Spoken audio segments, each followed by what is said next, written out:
Hi, friends! It's week 2 of our ongoing Fiction Friday series, and that means we're reading Chapter 2 of Pep, the Story of a Brave Dog by Clarence Hawkes. In Chapter 1, we followed Pep through entering a dog show where he won!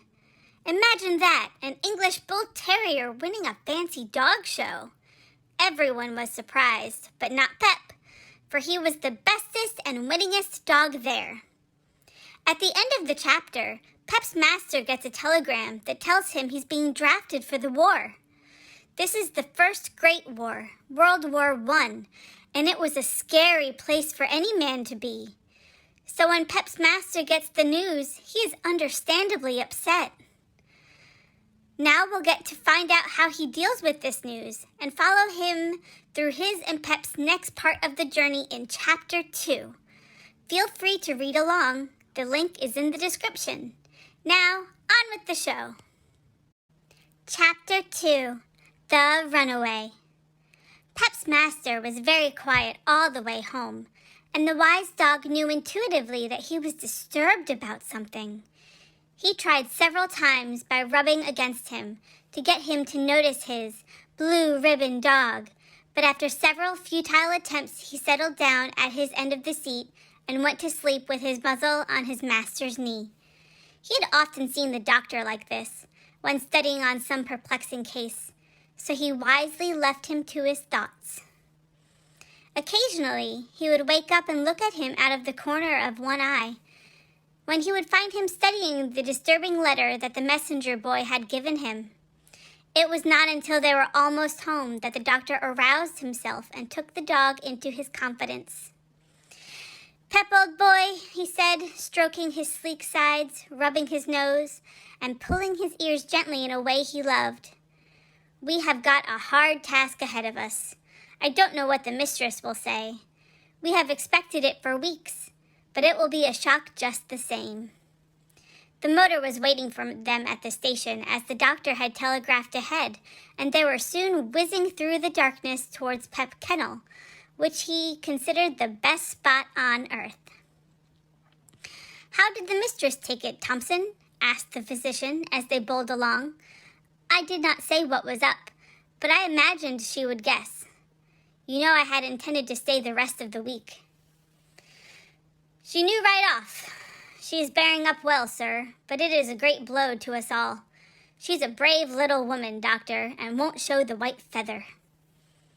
The little woman referred to met them at the door. She had a warm embrace for the doctor and a pat on the head for Pep, but she did not even notice the blue ribbon, which showed how disturbed they were. "It's come at last, Betty," said the doctor briefly as he removed his overcoat. He handed her the hateful telegram and stood watching as she read it. Pep watched both his mistress and master narrowly, and his dog heart was troubled, for he noticed that his mistress shivered as she took the telegram.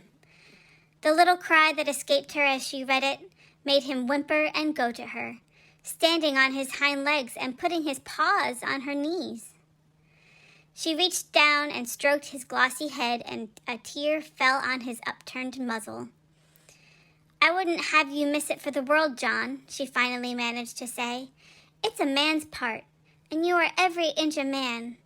But it has come so suddenly." "You are a brave woman, Betty," the doctor returned chokingly. "I thank you for making it so easy for me. It is just as hard for me to go as it is for you to have me. There is little danger to a surgeon. I will come back all right."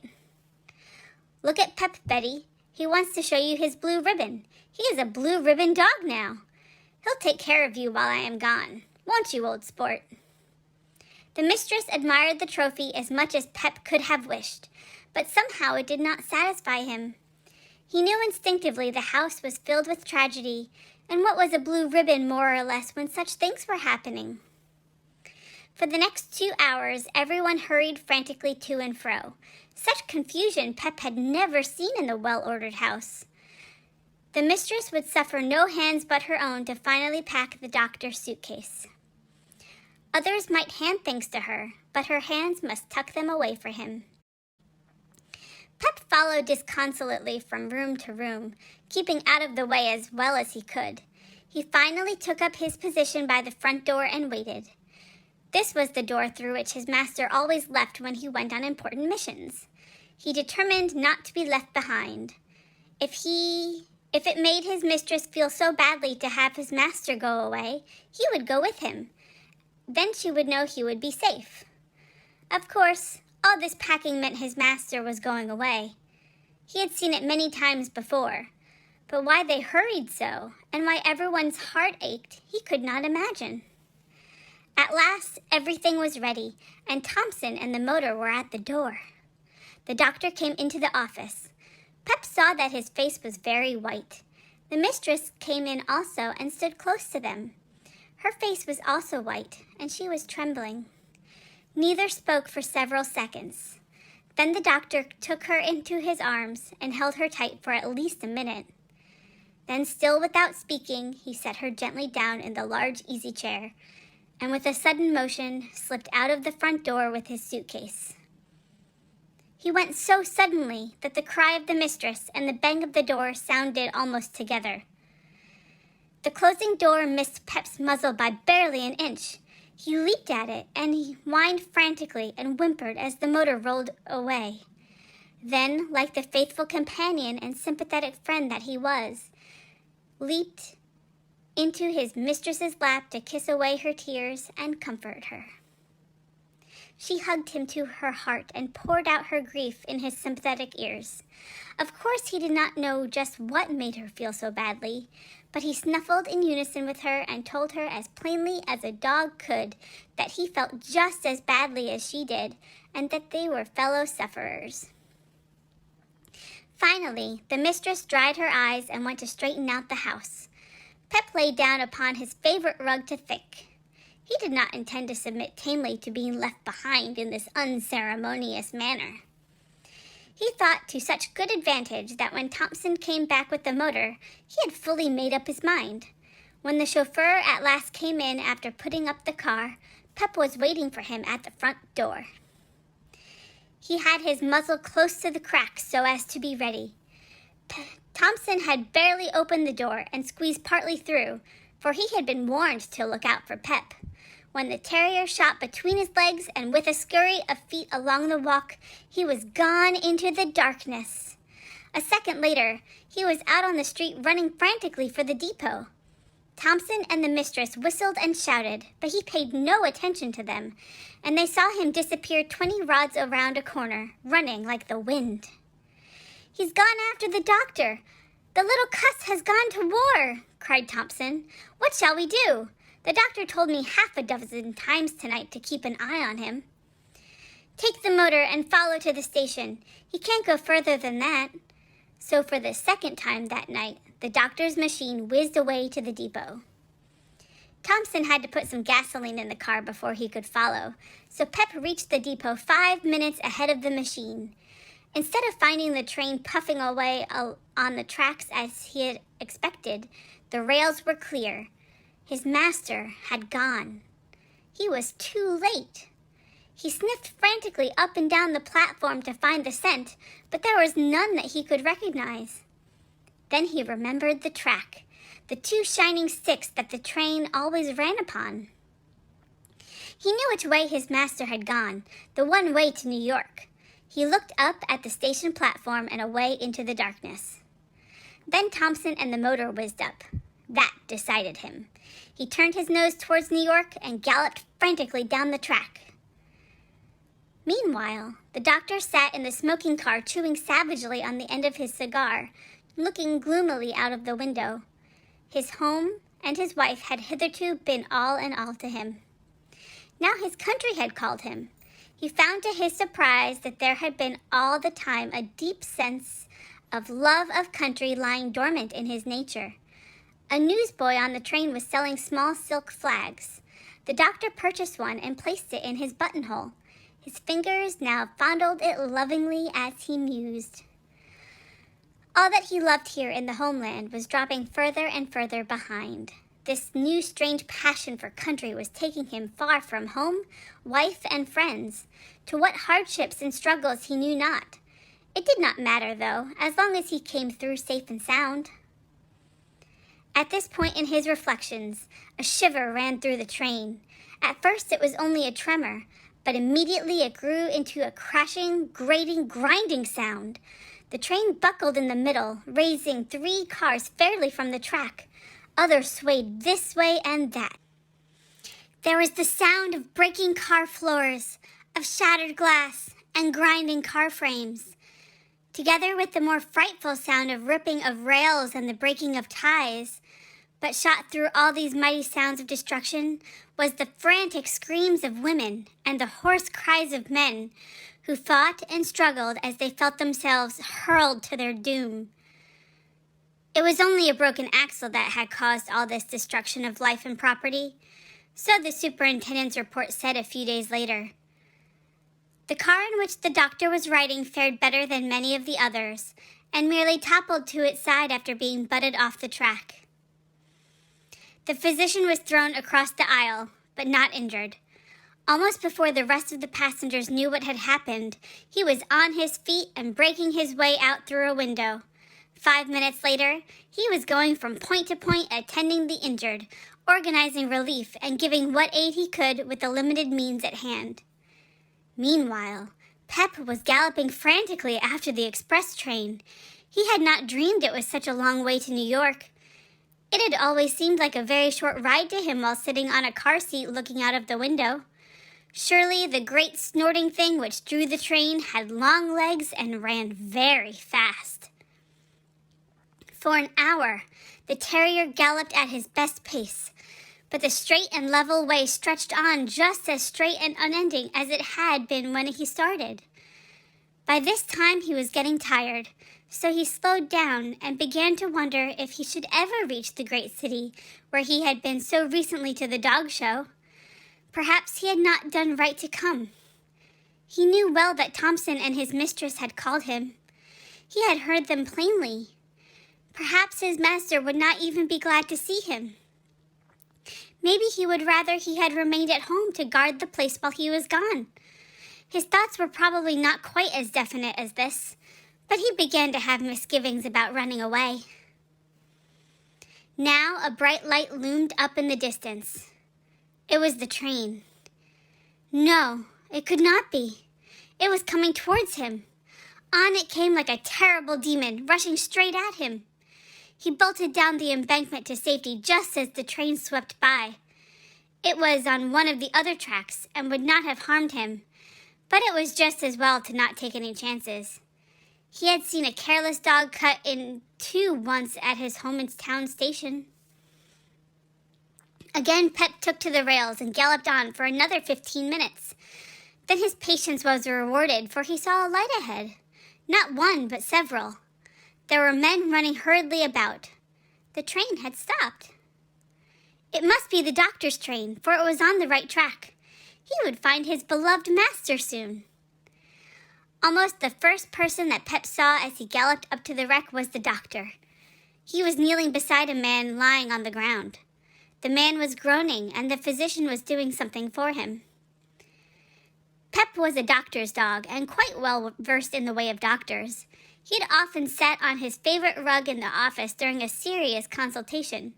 He did not notice that his master was trying to replace a dislocated shoulder, or he never would have jumped and pulled his coat tail as he did. To the doctor at this critical time, all dogs were alike. So without even looking around, he kicked at the intruder who was disturbing his work.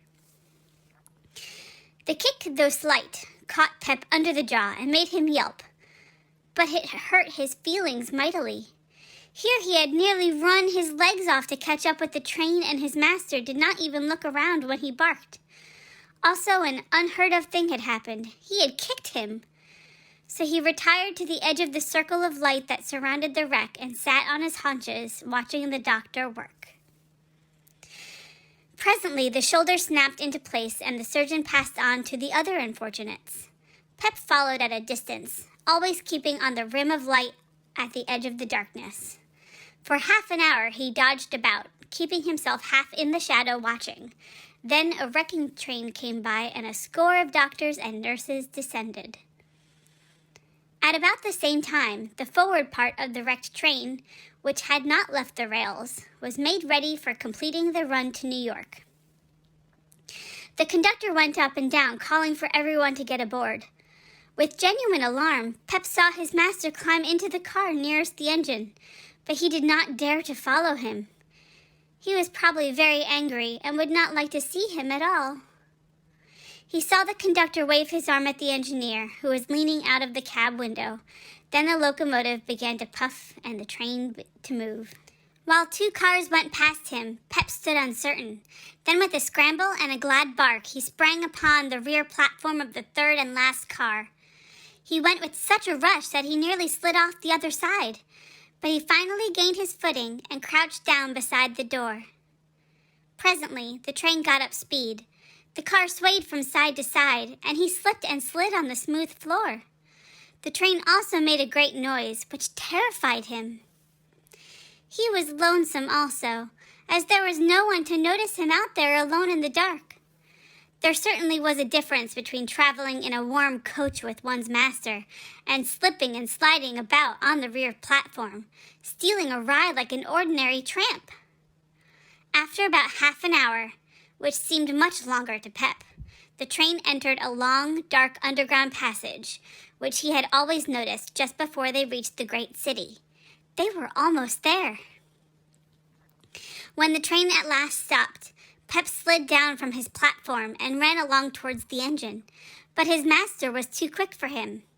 When he reached the car where he had seen him enter, he was walking rapidly down the platform, almost running in fact. A taxi driver was carrying the master's suitcase, and they seemed much excited. The official at the gate saw they were in a great hurry, so did not detain them, and Pep slipped through between his legs while he was looking at the ticket of a passenger who was just entering. Pep had all he could do to keep his master's legs in sight and not confuse them with some other man's legs. To him, the place was all legs. Legs and skirts hurrying this way and that. Electric gongs were ringing. Men and women were calling to one another. The megaphone man was shouting out the trains, and engines were thundering in the train sheds. "We've got just 40 minutes to make the boat," said Pep's master as he scrambled into the taxi, and the driver hurled the suitcase in after him. "Can you make it?" The man's reply was lost by the slamming of the door, but he sprang into the driver's seat and the motor started. Pep had not been allowed to follow the doctor's car at home, but this was different. His master had gone off and left him. He had not dared even to make himself known. For a second he hesitated, then fell in behind the motor and began a wild race for the wharf. Such a bedlam he had not even dreamed of as that which filled his ears, once they were fairly out on Broadway. Machines whizzed by at every rod. He kept close to the taxi so as to not be run down by some passing machine. Several times the taxi almost stopped, and once the doctor shouted to the driver that they must hurry. Out and in they twisted, breaking many traffic rules, but always making sure and steady progress towards the wharf. At last they whizzed down into the great noisy thoroughfare leading to the waterway. Finally, the machine stopped. The driver snatched the suitcase, and the doctor fairly ran after him as they hurried towards a strong gate that was constantly opening and closing with a loud bang. Even before they reached it, Pep made up his mind that if his master got through without seeing him, he would lose him. So as the gate opened, he sprang upon the physician with a glad bark. The doctor turned and looked down at him. Then Pep leaped full in his arms and planted a dog kiss on his cheek. "For heaven's sake, Pep!" exclaimed the astonished physician. "Is that you? Where in the world did you drop from? I must find someone to take you back home." "You'll have to hurry, mister," shouted the taxi driver. "What can I do with this dog?" cried the perplexed physician. "I don't know how he ever got here, but I can't leave him alone." "You are going to miss the boat. You can't wait another minute." "Take him along. You can ship him back on the boat, or find someone to take care of him on the other side." Pep stood on his hind legs looking at his master's face. The doctor was dazed and uncertain. The taxi man shouted again.